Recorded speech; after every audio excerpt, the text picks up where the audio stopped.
What's going on, everybody? Welcome to Delay a Game.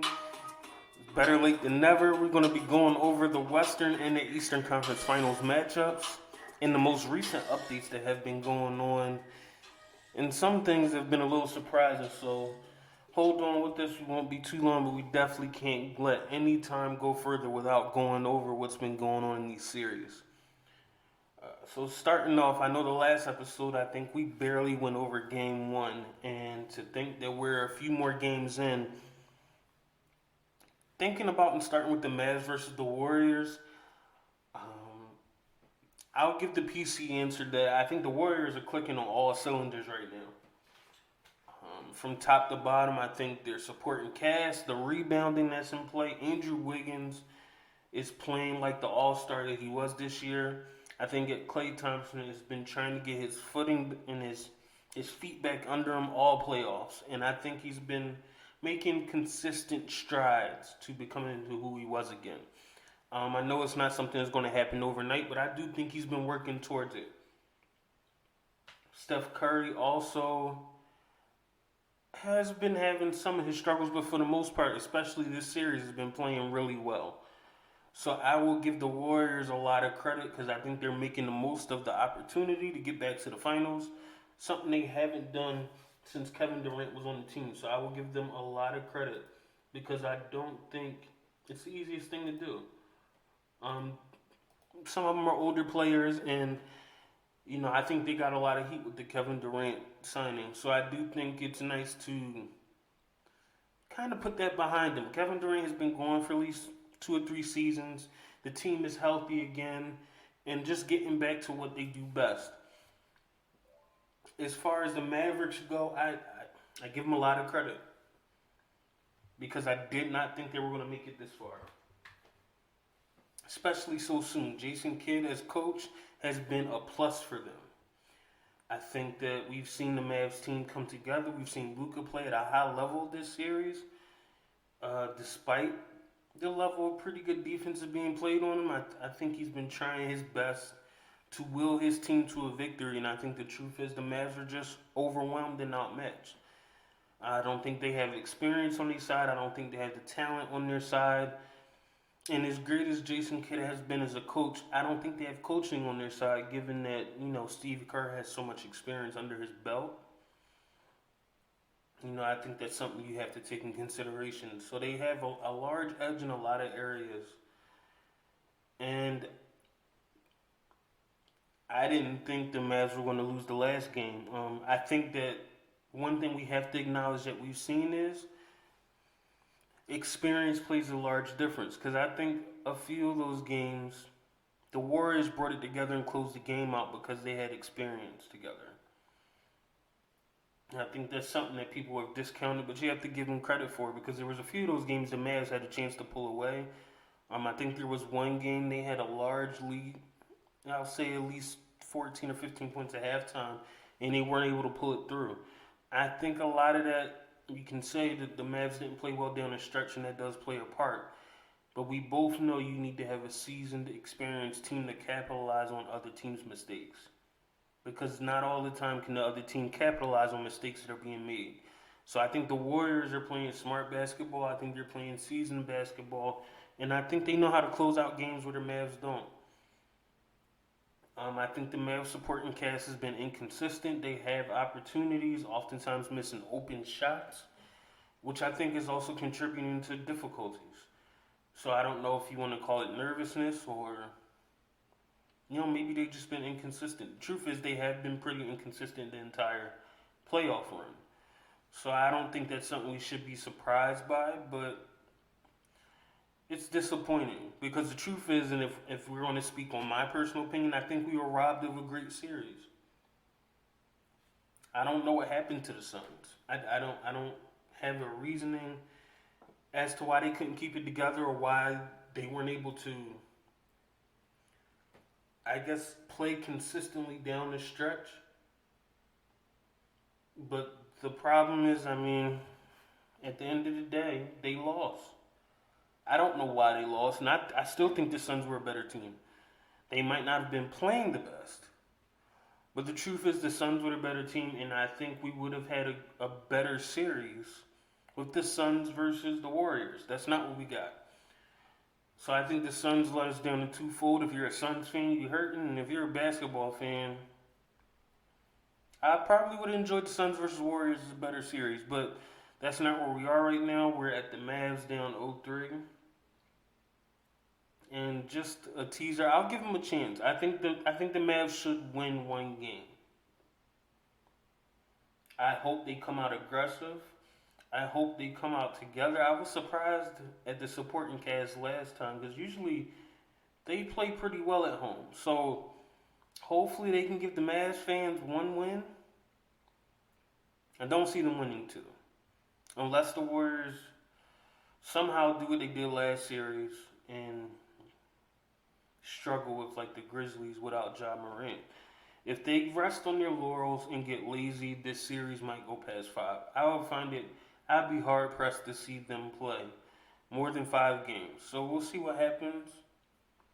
I wanted to address it before the Mavs got closed out, but it's definitely the Warriors going to the finals, and we're going to see Steph Curry right back. And that begs a different discussion that I'll mention later on that I don't know if we'll go into, but it's definitely worth mentioning. And the other series we have left, and the one I would say has definitely been more interesting in a weird way, is the Celtics versus the Heat, which is tied 2-2. And to be honest with you, it's been a roller coaster of a series. With blowouts, with the Celtics dominating and the Heat dominating, then you kind of get a close game. Injuries galore. Al Horford's out one game. Al Horford comes back. The Celtics dominate. Marcus Smart's out. Marcus Smart comes back. Then out of nowhere, Jimmy Butler's hurt, and Jimmy Butler misses game. But then Jimmy comes back. It's been a roller coaster of so much in one series. So the latest game, the Celtics did handle their business and put the Heat out to tie the series up. So I'll give them credit because they won the game they needed to win. I don't think it was up for discussion that nobody in the Celtics camp would want to go down 3-1. You never want to lose, but you definitely don't want to go down 3-1 to the Heat. So I also read like a crazy stat that the Celtics are 4-0 after a loss. And when I saw that, I was like, maybe the Celtics for sure are going to win this game. And they were able to pull it off without Marcus Smart. I think that Robert Williams has been a great factor this series and probably most of the playoffs when he's able to play. He very much makes an impact and I think changes what the Celtics are as a team in a good way. I would give Jason Tatum his flowers because I don't think either team shot the best. The Celtics did do well from the free throw line, and Jason Tatum played a great game. So I would give him a lot of credit. I cannot let Jimmy Butler off the hook, even though I know he was injured, and they probably should have sat him down for the game and let him rest up his knee. We have to hold him to the standard, the way Jimmy Buckets plays. So I mean, we could have afforded him to play a little better, but sometimes you gotta take the loss and move on to the next game. I still do believe the Celtics are the better team. The problem is at their peak and with everyone playing well, talent-wise, they are the better team. You just don't know what Celtics teams you're gonna get. They have shown that they can be very inconsistent. They've shown that they can struggle. Jason Tatum has showed that every time he's on the cusp of transitioning to superstardom, his inconsistency scares you. And I'm not going to get into that debate of star versus superstar, but when you're in this type of level of playoffs and you're not too far from the championship, you can't afford to be that inconsistent. You need to play the best of your game as much as possible, and many times this postseason especially, has flamed out some. But in this instance, I will give him credit, and I hope he can keep up his consistency. Based on the way the Celtics play, this could be a 7-game series, because if for some reason Jimmy Butler gets it together and wins, for the Celtics being now 5-0 after a loss, I don't know if I'm betting against them in the Game 6. Miami's a great team. They're well coached. They have talent. They're disciplined. There is a chance Miami could win. But given that the Celtics, for some reason, are resilient after a loss, I wouldn't personally bet against them, but it's a matter of preference. So I do think we're in store for at least one great series as far as these conference finals go. And the truth is, whoever wins, I think it'll be interesting. I think the Celtics will probably put up a better fight against the Warriors, but I would never discredit the Heat. I think they're too much of a good team to say they wouldn't be able to put up a good shot against the Warriors. But I do think with the Celtics' firepower and size, I wouldn't personally bet against them in a series against the Warriors, but that's putting the cart before the horse, so we'll see what happens. One of the things I was going to leave with you as a thought before I go any further, and I kind of mentioned it before about the Warriors making it to the finals. Does it change how we view Steph Curry and Kevin Durant? Given that some people hold it against Steph Curry about the last two championships he's won because of Kevin Durant, or even the one that he won before him where he did not win the finals MVP. A lot of people say Steph knew he needed Kevin Durant to even get over the hump to get a few more championships. So, now granted, I understand the Warriors team is talented, but does it affect how we view Steph now? Given the fact that since Kevin's been gone, Steph was injured and then came back the next year and had a really good season. Almost led his team, his hurt team, to the playoffs, but wasn't successful. And then once his team got healthy, they're on the brink of a finals run. And it might be a little unfair, but most people will probably tell you they think Kevin Durant's better than Steph Curry. So now looking at it from the other side, where we've seen Kevin Durant in Brooklyn, he missed 1 year, came back the second year and did have James Harden. He did have a good team intact. And on the difference of a foot on the line, didn't beat the Milwaukee Bucks in the second round. But I don't think anybody really holds that against him. It was a great performance by him.